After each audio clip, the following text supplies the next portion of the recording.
Today I'm going to show you how to turn off notifications from Firefox desktop version. So when you go to like YouTube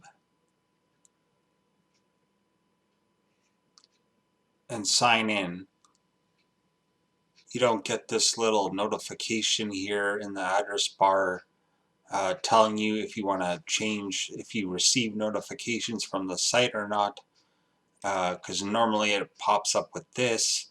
And it wants to know if you want YouTube to allow or always block notifications. So what you do is you go into settings, privacy and security, and scroll down to permissions, notifications, settings, and then here at the bottom it says block new requests, asking to allow notifications. So this will prevent any website from asking to allow or block notifications in the future. You can always whitelist a website.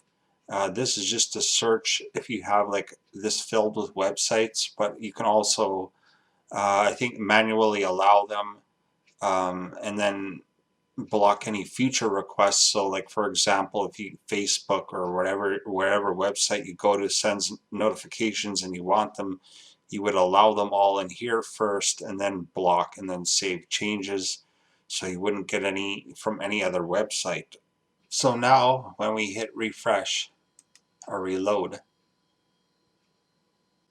the notification thing is now gone, and it will be gone on any other website you go to, and it won't annoy you with this little drop down pop-up asking you to allow or block. Subscribe or visit my YouTube channel.